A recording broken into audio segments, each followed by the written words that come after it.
አይደለም የፈለኩት። በቃ ፊቴን ታጥቤ እመጣለሁ።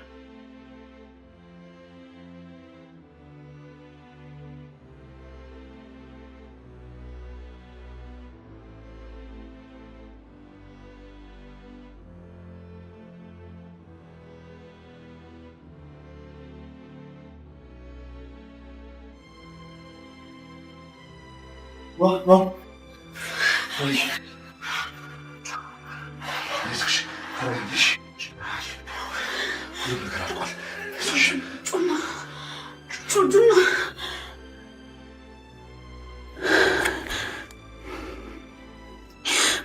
አይሆንም።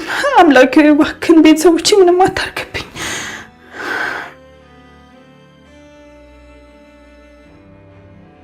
እባክህን አምላኬ እነሱን ክፉ ማየት አልፈልግም። እባክህን ምንም አታርግብኝ። እናንተ የማትረጉ እስከ መቼ ድረስ ነው ከእናንተ ጋር እንቀጥለው? እንዴት እችን ቀላል ስራ መስራት ያቅታችኋል? ትሰማኛለህ?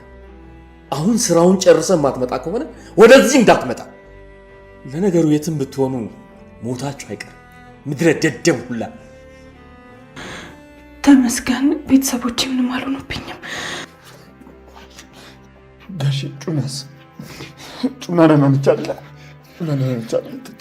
ተረጋጋ ዳጊ፣ ደህና ነች፣ ደህና ትሆናለች፣ ምንም አትሆንም። አልገባኝም። ቆይ ይሄ ነገር እንዴት ነው የተፈጠረው? የተፈጠረው ነገር ሊነግረኝ የሚችል ሰው አለ ከእናንተ ውስጥ? እኔ እኮ ሻይ ላመጣላት ወደ ኪችን ሄጄ ነበር። ከዛ የመሳሪያ ድምፅ ሰማ፣ ደንግጬ ወደ መጸዳጃ ቤት ገባ። መሳሪያው ደግሞ የተተኮሰው ጩና ላይ እንደነበር በጣም እርግጠኛ ነበርኩ። ዶክተር ጩና እንዴት ነች?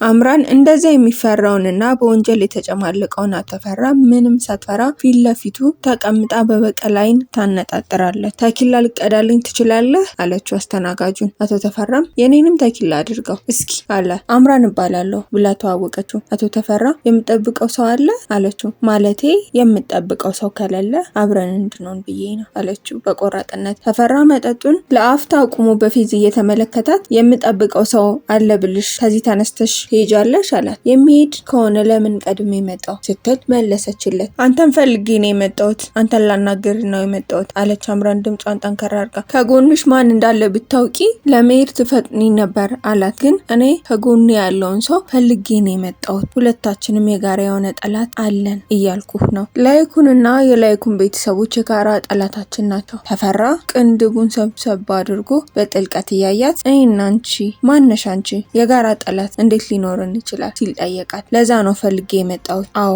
የላይኩን ቤተሰቦች የጋራ ጠላቶቻችን ናቸው። ከተጋገዝን ደግሞ በጋራ ልናሸንፋቸው እንችላለን። ያ ክፉ ቤተሰብ ፍቅሬን ነጥቆኛል፣ አስለቅሶኛል። የምወደውን ሰው ከኔ ነጥቆ ለሌላ ሰው ድሯል። ህይወቴን በሙሉ አበላሽቶብኛል። አሁን ደግሞ የእነሱን ህይወት የማበላሽበት ጊዜው ደርሷል። አሁን የኔ ተራ ነው። እኔ በላይኩን ቤተሰብ የተሰቃየው የታመምኩኝ በቀል የጠማኝ አደገኛ ሰው ነኝ። ተፈራ አሁንም ሙሉ በሙሉ አላመናትም። አብደሻል እንዴ? ለመሆኑ ስለማን እያወራሽ እንደሆነ ገብቶሻል? እኔ አቶ ተፈራ ላይ ስማርት ለመሆን ባትሞክሪ ጥሩ ነው። ኢንስፔክተር ልከው ያደረጉት ምርመራ ልሳካላቸው ሲላቸው ደግሞ አንቺን ሰላይ አድርገው ላኩሽ። አንቺንም አላምንሽም አላት። አምራን ግን የተጎዳችና እውነትም ለበቀል የተዘጋጀች ሰው መስላ ቀረበች። ስለምን ስለላ ነው የምታወራው?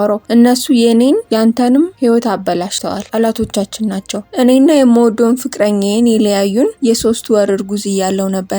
ልጄንም ፍቅሬንም በጭካኔ ገደሉብኝ። አጥቻለሁ። እነሱን ሳልበቀል ከምኖር ሞቴን እመርጣለሁ። ካመንከኝ መነኝ፣ ካላመንከኝ ተወኝ። አሁን ፍታኝና ያንን ቤተሰብ እንዴት እንደምንበቀለው ቁጭ ብለን እናወራ። ተፈራ በፈገግታ እያያት በነገራችን ላይ በጣም ቆንጆ ነሽ፣ አሁን ገና ነው አስተውያየሁሽ አላት። በፈለከው ነዋይ እንወራረድ፣ አብረን ጠላቶቻችንን እንጨርሳለን።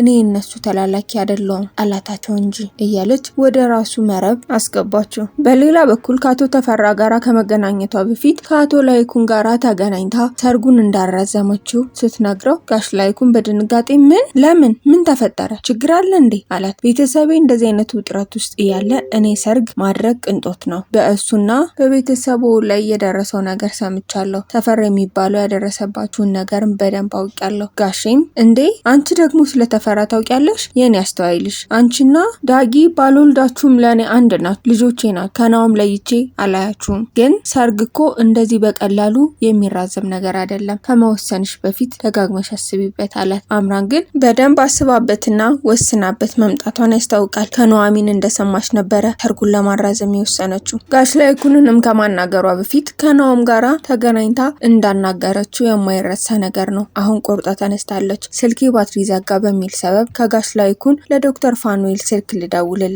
መጥቶ ይብሰደኝ ቀጠሮ አለኝ ብላ ዋሽታ ስልኩን ከተቀበለች በኋላ ከጋሽ ላይኩን ላይ የአቶ ተፈራን ስልክ ወሰደች። ዳጊና ጩና ተገናኝተው ካፌ ውስጥ እያወሩ ያለ ጩና እንድንጋባ ፈልጋለሁ ዳጊ፣ በአንድ ጣራ ውስጥ እንድንኖር ፈልጋለሁ፣ ባሌ እንድትሆን ፈልጋለሁ፣ ሚስት መባል ፈልጋለሁ አለችው። ዳጊም ኧረ ተረጋጊ ጩናዬ፣ ቆይ አንቺ ማግባት የማልፈልግ ነው እንዴ የሚመስልሽ? ይህን ነገር ይለቅና ወዲያውኑ ቀለበት አስረልሻለሁ። ምንም መፍራት የለብሽም። ያ የተረገመ ሰውዬ ከህይወታችን ይውጣ፣ ብዙ ሴቶች እንባ እያፈሰሰ ነው አለ እና ደግሞ ችላ ብለህ ተልቶሎ እየተገናኘን አይደለም፣ ተቀየርክ እንዴ ስትል ስጋቷን ገለጸችለት። እንዴ ጩና ለምን እንደዚህ ታያለሽ? ካንቺ ጋር ሰውንስ እነማየን ጋር ብዙ ጊዜ ጠፍቻል ነበር እንዴ? ከነሱ ጋራ እነሱ ራሱ ጠፋህ እያሉኝ አልነበረ? አሁን ደግሞ የያዝኩትን ከባድ ስራ ታውቂያለሽ። ከሱ ጋር አልመቻችልኝ ብሎ ነው። ቤት ነኝ፣ ነገሮችን ስጨርስ በደንብ ካንቺ ጋራ ሰፊ ጊዜ እናሳልፋለን። ከዛ ድረስ ግን ታገሽኝ። እኔ አንቺ መቼም ቢሆን አልተውሽም። በቅርቡ እንጋባለን። መጋባታችን እኮ የአንቺ ብቻ ሳይሆን የኔም ፍላጎት ነው ይላታል። እናቶ ላይኩን ከበፊቱ ከነበራቸው ሰነድ በተጨማሪ የቃልና የቪዲዮ ማስረጃ እንዲሁም የተለያዩ ሰነዶችን እያሰባሰቡ ነበረ። ዳጊ፣ ሲምባ፣ ላይኩናም ሆነው ህገወጥ ሴቶችን ንግድ እና ወንጀል ላይ ትልቅ ማስረጃ አዘጋጅተው ነበረ።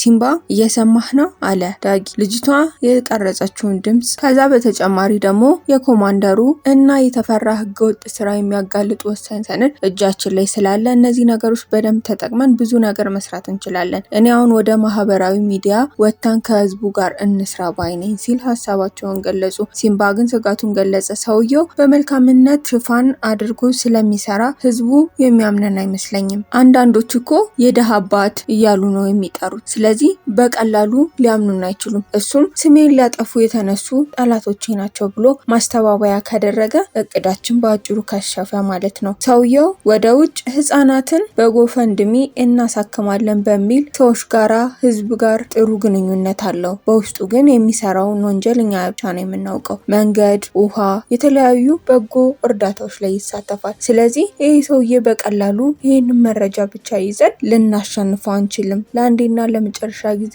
ብዙ መረጃዎችን ሰብስበን እንዳይነሳ አድርገን ነው መጣል ያለብን ሲሉ ተስማሙ።